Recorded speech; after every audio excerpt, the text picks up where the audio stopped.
نان و نفقہ کا بندوبست۔ گھریلو ضروری اخراجات خواہ وہ بیوی سے متعلقہ ہو یا اولاد سے، سب حسب توفیق شوہر کی ذمہ ہے۔ ارشاد باری تعالیٰ ہے کہ کشادگی والے کو اپنی کشادگی سے خرچ کرنا چاہیے، اور جس پر اس کے رزق تنگی کی گئی ہو اسے چاہیے کہ جو کچھ اللہ تعالیٰ نے اسے دے رکھا ہے اسی میں سے اپنی حسب حیثیت دے۔ کسی شخص کو اللہ تکلیف نہیں دیتا مگر اتنی ہی جتنی اسے طاقت دے رکھی ہے۔ اللہ تنگی کے بعد آسانی و فراغت بھی کر دے گا۔ سورہ الطلاق۔ ایک دوسرے مقام پر فرمایا کہ بچوں کی ماں کا رزق اور کپڑے معروف طریقے کے ساتھ والد کی ذمہ ہے۔ سورۃ البقرہ آیت نمبر 233۔ حضرت جابر رضی اللہ عنہ سے مروی حجت النبی صلی اللہ علیہ وسلم کے متعلق طویل روایت میں ہے کہ رسول اللہ صلی اللہ علیہ وسلم نے فرمایا، تم پر ان بیویوں کا یہ حق ہے کہ معروف طریقے سے ان کے رزق اور کپڑوں کا بندوبست کرو۔ صحیح مسلم۔ حضرت معاویہ قشیری رضی اللہ عنہ روایت کرتے ہیں کہ ایک آدمی نے نبی کریم صلی اللہ علیہ وسلم سے سوال کیا، بیوی کا خاوند پر کیا حق ہے؟ آپ صلی اللہ علیہ وسلم نے فرمایا، جب تو خود کھائے تو اسے بھی کھلائے، جب خود پہنے تو اسے بھی پہنائے، چہرے پر نہ مارے، گالی نہ دے، کبھی الگ کرنا ہو تو اپنے گھر کے علاوہ کسی دوسری جگہ الگ نہ کرے۔ یہ روایت صحیح ہے، ابن ماجہ۔ سعودی مجلس افتاء کی فتویٰ ہے، نان و نفقہ شوہر پر عورت کا حق ہے، ہاں اگر وہ خود اپنا نفقے کا حق ساقط کر دے تو یہ جائز ہے، لیکن اگر وہ یہ حق ساقط نہیں کرتی تو شوہر پر واجب ہے کہ اپنی تمام بیویوں کے درمیان نفقہ میں عدل و انصاف سے کام لے۔ یاد رہے، اگر شوہر بیوی بچوں کا خرچہ نہ دیتا ہو یا دیتا ہو تو ضرورت کے مطابق نہ دیتا ہو تو بیوی بغیر اجازت بھی شوہر کے مال سے بقدر کفایت لے سکتی ہے، جیسا کہ حضرت عائشہ رضی اللہ عنہا بیان کرتی ہیں، ہند بنت عتبہ نے عرض کیا کہ اے اللہ کے رسول، ابو سفیان اس کا شوہر بخیل ہے اور مجھے اتنا خرچ نہیں دیتا جو میرے اور میرے بچوں کے لیے کافی ہو، ہاں اگر میں اس کی لا علمی میں اس کے مال میں سے لے لوں تو پھر گزارا ہوتا ہے۔ آپ صلی اللہ علیہ وسلم نے فرمایا، تم دستور کے مطابق بغیر اجازت اتنا لے سکتی ہو جو تمہارے اور تمہارے بچوں کے لیے کافی ہو۔ صحیح بخاری و صحیح مسلم۔ بیوی بچوں پر خرچ کرنا افضل صدقہ ہے۔ حضرت ابو ہریرہ رضی اللہ عنہ سے مروی ہے کہ رسول اللہ صلی اللہ علیہ وسلم نے فرمایا، ایک دینار آپ نے اللہ کی راہ میں دیا، ایک دینار گردن آزاد کرانے کے لیے دیا، ایک دینار مسکین پر صدقہ کیا، ایک دینار اپنی بیوی بچوں پر صرف کیا، ان تمام میں سے سب سے زیادہ باعث اجر و ثواب اور وہ دینار ہے جو آپ نے اپنی بیوی بچوں پر خرچ کیا۔ صحیح مسلم۔ حضرت ثوبان رضی اللہ عنہ سے مروی ہے کہ رسول اللہ صلی اللہ علیہ وسلم نے فرمایا، زیادہ فضیلت والا دینار وہ ہے جسے کوئی شخص اپنے اہل و عیال پر خرچ کرے، اور وہ دینار ہے جسے کوئی اپنے اس جانور پر خرچ کرے جو اللہ کی راہ میں لڑائی کے لیے باندھا ہوا ہے، اور وہ دینار ہے جسے کوئی اللہ کی راہ میں اپنے مجاہد ساتھیوں پر خرچ کرے۔ صحیح مسلم۔ حضرت ارباز بن ساریہ رضی اللہ عنہ بیان کرتے ہیں کہ میں نے رسول اللہ صلی اللہ علیہ وسلم کو فرماتے ہوئے سنا، بلا شبہ جب آدمی اپنی بیوی کو پانی پلاتا ہے تو اسے اس کا بھی اجر دیا جاتا ہے۔ یہ روایت حسن لغیرہ ہے۔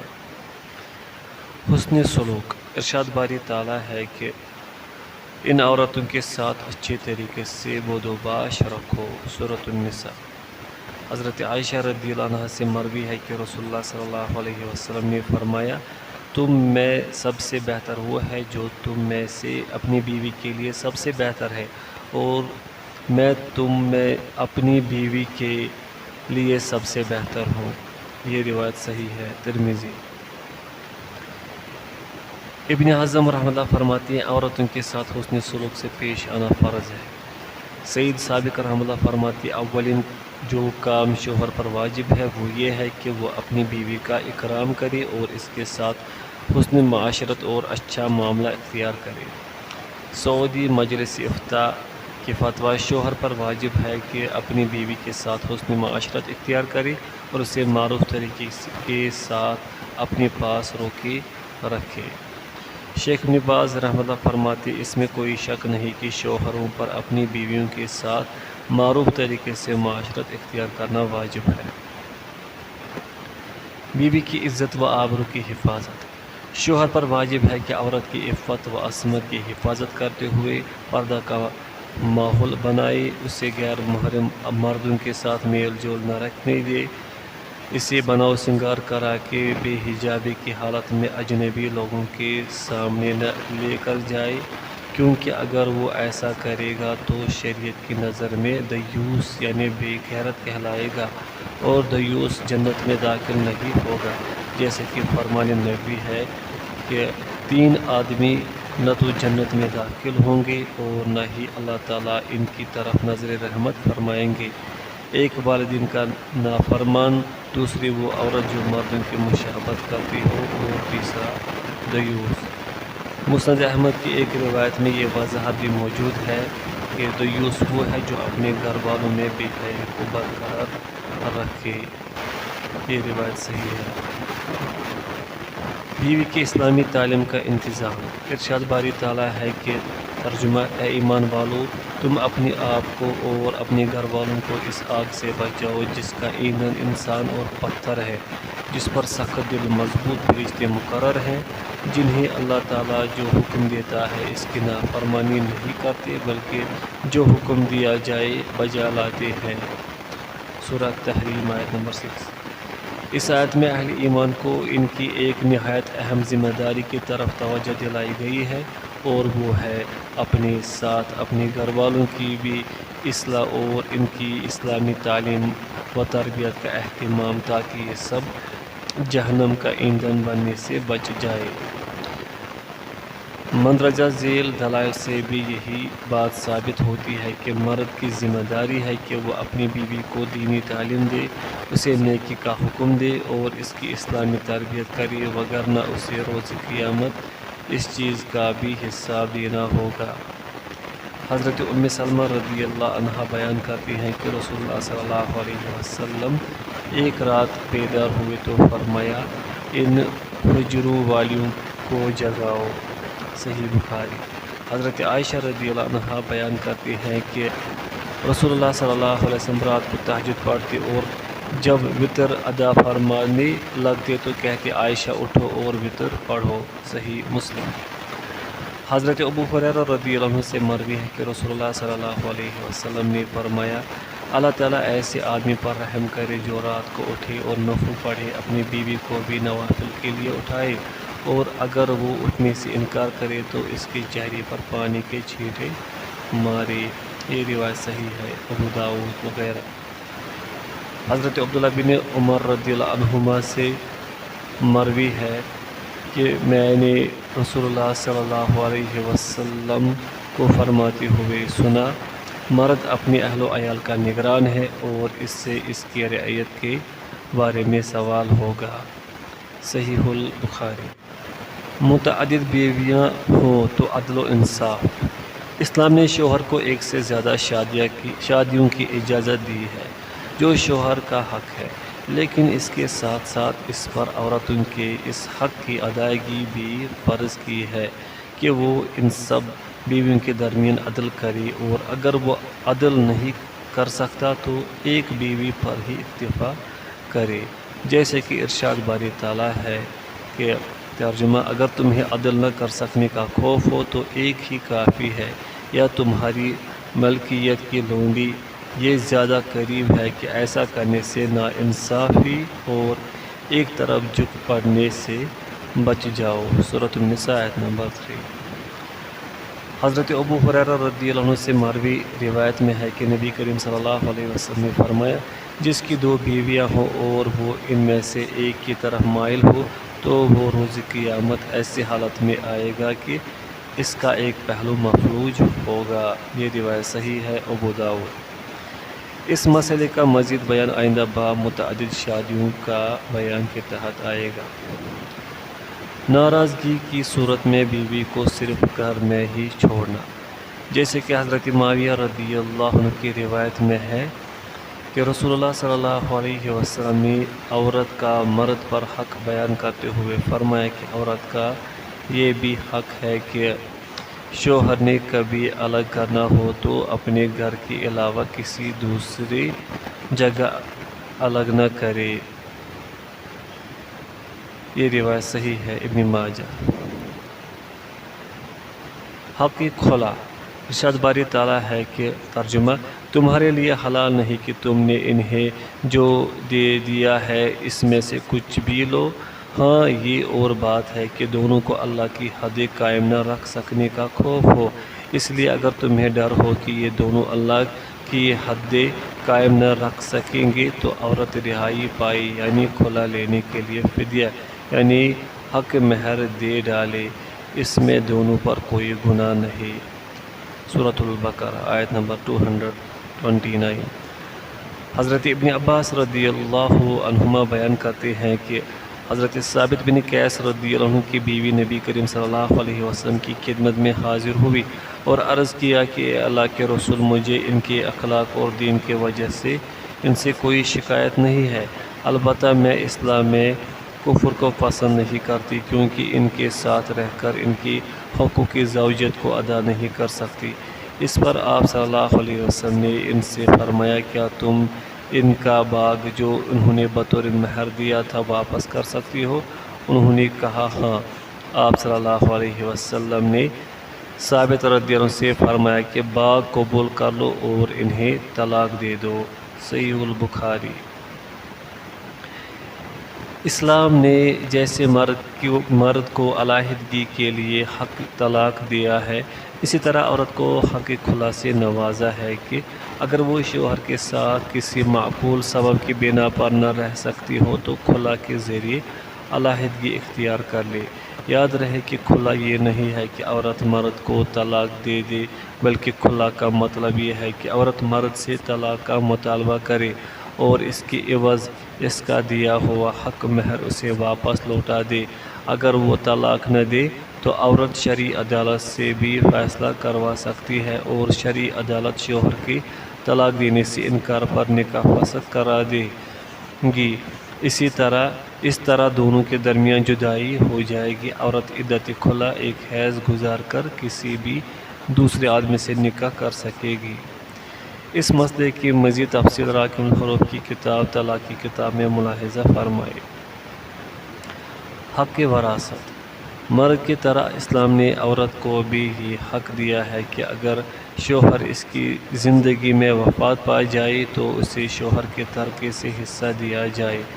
اگر اولاد ہو تو شوہر کی کل وراثت سے 8واں حصہ اور اگر اولاد نہ ہو تو چوتھا حصہ، جیسے کہ ارشاد باری تعالیٰ ہے کہ ترجمہ اور جو ترکہ تم چھوڑ جاؤ اس میں ان بیویوں کے لیے چوتھائی ہے اگر تمہاری اولاد نہ ہو، اور اگر تمہاری اولاد ہو تو پھر انہیں تمہارے ترکہ کا 8واں حصہ ملے گا۔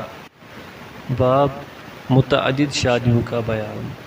بیک وقت زیادہ سے زیادہ 4 عورتوں سے نکاح جائز ہے۔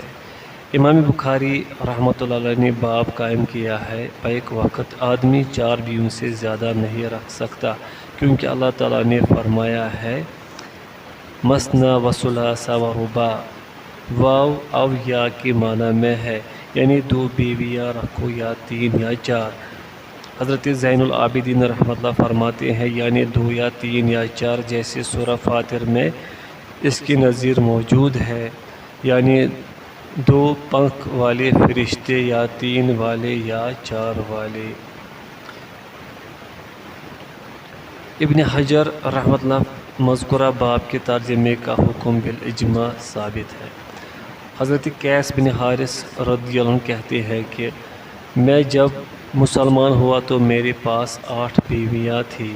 میں نے نبی کریم صلی اللہ علیہ وسلم کے پاس آ کر یہ ذکر کیا تو آپ صلی اللہ علیہ وسلم نے فرمایا ان میں سے 4 پسند کر لو۔ یہ روایت حسن صحیح ہے، ابن ماجہ وغیرہ۔ حضرت ابن عمر رضی اللہ عنہما سے مروی ہے کہ غیلان بن سلمہ رضی اللہ عنہ مسلمان ہوئے تو ان کی 10 بیویاں تھیں۔ آپ صلی اللہ علیہ وسلم نے ان سے فرمایا ان میں سے 4 رکھ لو۔ یہ روایت صحیح ہے، ابن ماجہ وغیرہ۔ جمہور علماء کہتے ہیں 4 سے زائد عورتوں سے بیک وقت نکاح کرنا حرام ہے۔ اہل ظاہر کہتے ہیں 9 عورتوں سے بیک وقت نکاح کیا جا سکتا ہے۔ ان کے نزدیک آیت مثنی و ثلاث و رباع میں واو جمع کے لیے ہے، یعنی 2 اور 3 اور 4۔ راجح ہے، یہ ہے پہلا موقف راجح ہے۔ ابن تیمیہ رحمۃ اللہ فرماتے ہیں صحابہ نے 4 عورتوں سے زیادہ عورتیں نکاح میں جمع کرنے کی حرمت پر اجماع کیا ہے۔ ابن قدامہ رحمۃ اللہ فرماتے ہیں آزاد مرد کے لیے 4 بیویوں سے زیادہ جمع کرنا ناجائز ہے، اور اس پر اہل علم کا اجماع ہے۔ ابن رشد رحمۃ اللہ کہتے ہیں مسلمانوں کا اتفاق ہے کہ بیک وقت 4 عورتیں نکاح میں رکھنا جائز ہے، اور یہ اجازت آزاد مردوں کے لیے ہے۔ صاحب البحر صاحب تفسیر الباب فرماتے ہیں 4 سے زائد بیویوں کی حرمت پر امت کا اجماع ہے۔ ابن حزم رحمۃ اللہ فرماتے ہیں 4 سے زیادہ عورتوں سے شادی کرنا کسی کے لیے حلال نہیں۔ صاحب ہدایہ فرماتے ہیں کسی کے لیے جائز نہیں کہ اس تعداد یعنی 4 سے زیادہ عورتوں سے شادی کرے۔ ابن حمام رحمۃ اللہ فرماتے ہیں انہوں نے اس پر ائمہ 4 اور جمہور مسلمانوں کا اتفاق نقل کیا ہے۔ سعودی مجلس افتاء کی فتویٰ ہے۔ صحابہ کرام ائمہ 4 اور تمام اہل سنت والجماعت کا قولاً اور عملاً اس بات پر اجماع ہے کہ نبی کریم صلی اللہ علیہ وسلم کے سوا کسی بھی آدمی کے لیے 4 عورتوں سے زیادہ کو بیک وقت نکاح میں رکھنا جائز نہیں۔ شیخ سلیم ہلالی فرماتے ہیں مسلمان آدمی پر بیک وقت 4 سے زیادہ عورتیں نکاح میں رکھنا حرام ہے۔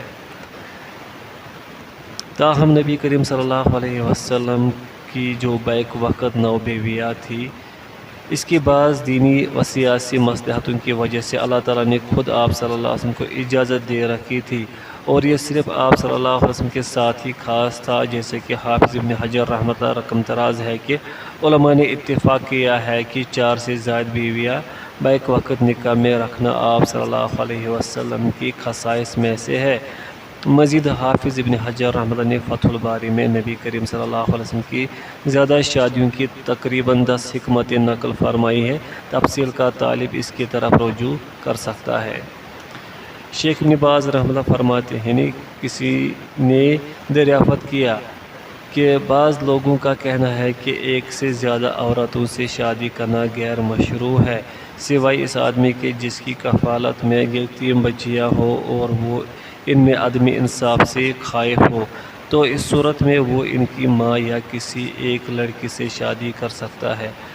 اپنے اس دعویٰ کے ثبوت میں وہ مندرجہ ذیل آیت سے استدلال کرتے ہیں۔ ترجمہ: اور اگر تمہیں ڈر ہو کہ تم یتیم بچوں کے بارے میں انصاف نہ کر سکو گے تو جو عورتیں تمہیں پسند ہو ان سے نکاح کر لو، 2 سے 3 سے 4 سے۔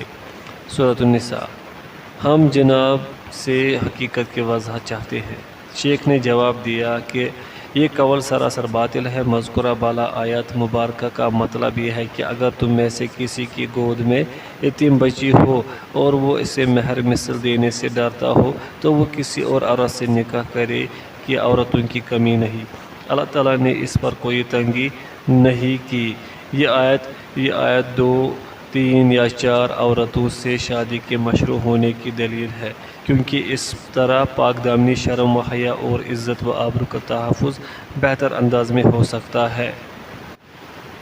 تعدد ازواج، کثرت آبادی، اکثر خواتین کی عفت ان پر احسان و انفاق کا ایک ذریعہ ہے۔ اس میں کوئی شک نہیں کہ عورت کا ایک مرد کے نصف، تیسرے یا چوتھے حصے پر حق رکھنا بغیر خاوند کے رہنے سے بہتر ہے۔ ہاں اس میں عدل و استطاعت شرط ہے۔ جو شخص عدم انصاف سے خائف ہو تو وہ ایک بیوی پر ہی اکتفا کرے، اس کے ساتھ وہ لونڈی بھی رکھ سکتا ہے۔ اس کی تائید اور تاکید اسوہ رسول صلی اللہ علیہ وسلم سے ہمارے سامنے آتی ہے۔ وہ یوں کہ جس وقت آپ صلی اللہ علیہ وسلم کا انتقال ہوا آپ کے پاس 9 بیویاں تھیں۔ اللہ تعالیٰ کا ارشاد ہے کہ تمہارے لیے رسول اللہ صلی اللہ علیہ وسلم میں بہترین نمونہ ہے۔ سورۃ الاحزاب۔ آپ نے امت کے لیے تصریح فرما دی کہ ان میں سے کوئی شخص بیک وقت 4 عورتوں سے زیادہ شادی نہیں کر سکتا۔ اس سے معلوم ہوا کہ آپ صلی اللہ علیہ وسلم کی ابتدا 4 یا ان سے کم عورتوں میں ہے۔ رہا اس سے زائد کو حبال عقد میں لانا تو وہ آپ صلی اللہ علیہ وسلم کی خصائص میں سے ہے۔